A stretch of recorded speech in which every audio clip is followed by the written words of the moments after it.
rhinoplasties are one of the most demanding requests from patients. Sometimes there are risks and you have to deal with them. I'm happy to be today with one of the experts in this area, Dr. Islam Gawish. Islam, hello. Hi, how are you? I'm really happy to be with you.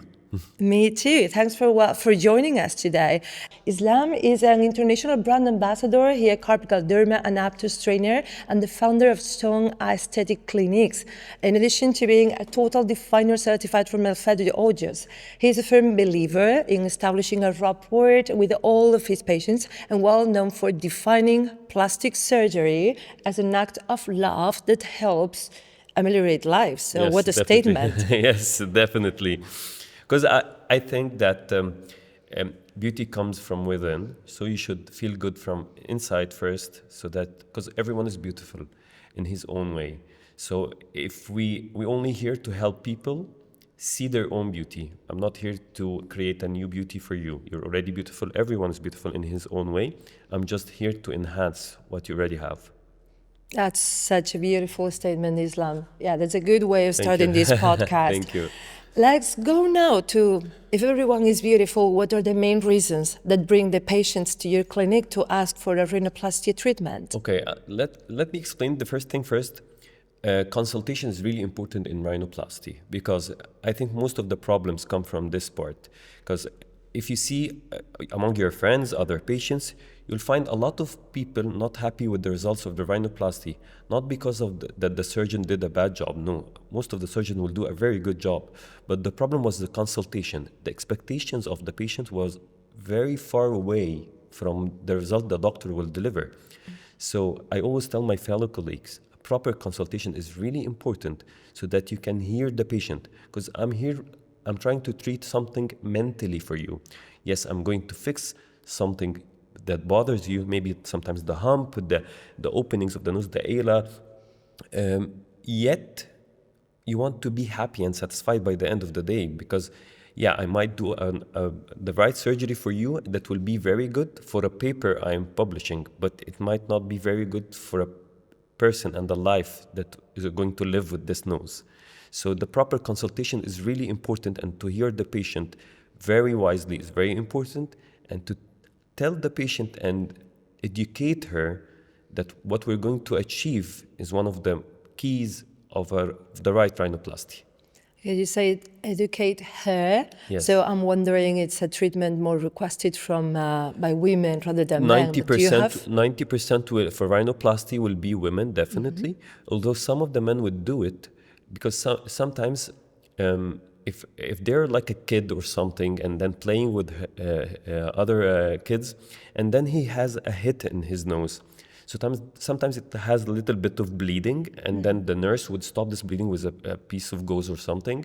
But the problem is that this kid actually broke his nose, and this broken part or this fracture is going to heal on a wrongful incision. So this kid will grow with not the proper way of healing, so we'll have a hump or maybe a crooked nose, a deviated septum. Sometimes you'll have this nose shifted a little bit to the right or the left because it was broken when he was young. And then we have to treat this patient the right way, and that's why he's going to need a rhinoplasty surgery, because these patients, sometimes they have a very broad nose because of the healing process that happened with fibrous tissue forming, had aggressive scarring tissue, even the bone structure was different, and the cartilage was not healing the right way.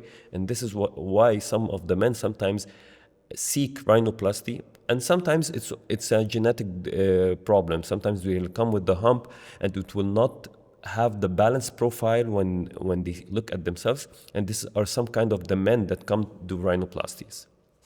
Talking about demands, when you have patients, what are the type of nose that you usually treat and the indications that they have? This is a very good question, actually, because we have different problems with the nose. So some patients complain from, for example, a droopy nose. So that they come and tell you, when I smile, my tip drops downwards. So this is one of the problems that we can achieve. Some patients have a problem with the tip of the nose that's not that pointed or not that defined. We don't have to do like the fake nose with the very pointed and over projected nose. No one does that now. Although some patient would ask for that, but this is your part to educate the patient that this is not the right thing for her.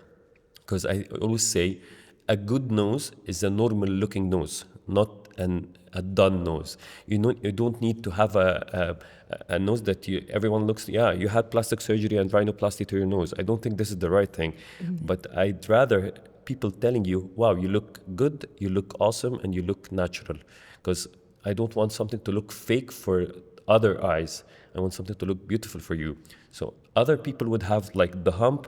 Some people would have actually a long nose that's not balancing the rest of the face. And all of these are indication that we can treat with a rhinoplasty surgery.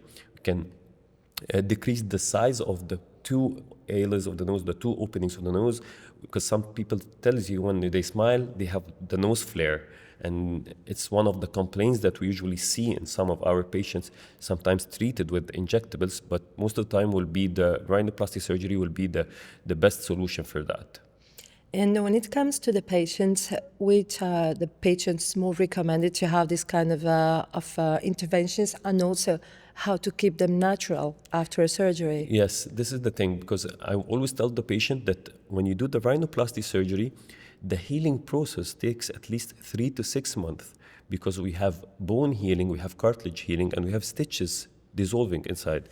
So we need to work it step by step, and we need to know that the shape is going to change along the 6 months. Yes, when I finish the surgery, immediately the shape I can see it, but the second and the third day, you start swelling up. So the edema and the swelling starts actually not showing the right results that we achieved. So the patient has to wait and for at least 3 to 6 months to have the final results of the nose.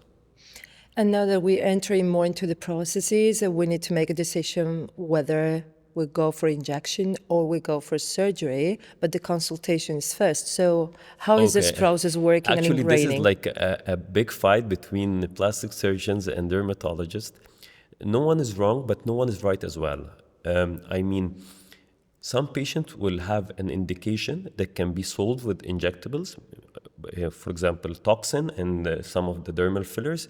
You can create a little bit of the tip with dermal fillers. You can improve the nasal flare with a little bit of toxin. Sometimes we can actually obscure the hump with a little bit of dermal filler before and after that. But yet, these are very, very limited cases. Because when you come and promote for something like this, you'll have all of the patients coming to you and telling you, yeah, I want to do it with an injectable. But not usually all patients will have this valid for them, because sometimes the solution for them will be only surgery. Because if a patient comes with, for example, a wide nose or a little big nose for their face, if I add dermal fillers, I can worsen this. I can have a bigger problem. The patient will like it immediately, but after like a week or 10 days, she'll come complaining in the clinic from a much bigger nose. So that's why I'll come to the first thing. Consultation is very important to tell the patient the outcome and the expectations from the procedure that you're going to do. So injectables are right for certain patients, but not for every patient. Yes, it's a very easy and fast way and very effective, but for certain patients only. And when it comes to injections and surgeries, we need to decide the next step, which is products. What products would you avoid in this kind of intervention? I would actually pick a product with a very high G prime so that it stays at its place, because you know the nose is a very small space, and you need the product to stay exactly where you had to place it and not to have any kind of migration. So this is very important. As well, the blood vessel and the vascularity is really important, so you need to make sure that your product of choice was not too heavy to do with some like pressure necrosis or anything, because it's a very technical point of injection, and even selection to inject either with needle or cannula is really important according to what you're going to do. So I urge doctors to, when they inject such cases, to usually start on using very small quantities and do it on 2 or 3 steps, better than injecting the whole dermal filler at the same session, because yeah, we're going to be done with the patient, but yet you might have problems a long, shorter period of time than that. And when it comes to hands-on process, what are the dangerous points to have? There is a lot of dangers. This triangle is extremely dangerous. Anything happening here is extremely dangerous. But the thing is, with the right product, with the right syringes, right aspiration, you should be not 100% safe, but at least you do your right points of injection, because we have the angular artery, we have the lateral nasal artery, we have the dorsal artery. So all of these are very risky points of injections, and we come very close to it. So that's why I was telling you, we have to inject very small quantities to make sure that we don't jeopardize the vascularity of the nose, and actually keep a very good eye on the patient the next 3 to 5 days, because these are the days that we are going to face a complication if you have one. On the other hand, of course, I'm talking about dermal fillers, not toxins. Toxins will not have this aggressive problem. It's still dangerous, but not as dangerous as the dermal fillers. Yet, when injecting the tip and when injecting, obscuring the hump, you need to be very careful, because we have a couple of arteries in this place, and we should be very, very careful with injecting. And last but of course not least, and linked to the dangerous points, contraindications linked to rhinoplasty. I would never inject fillers for a patient who underwent previous rhinoplasty surgical, because first of all, the anatomy is not the same as a patient who have never done rhinoplasty. So whenever a patient has done rhinoplasty before, I never go for dermal fillers again. I might use toxins, but I will never do dermal fillers. It's a contraindicated, and I think it might cause a huge problem. And because the anatomy will be disturbed, it's not the normal anatomy that we're used to. And you would never know what the previous surgeon have done for the patient. So we might jeopardize the problem with the nose of the patient. Okay. Dr. Islam Gawish, thanks a lot for joining us today. Thank you so much.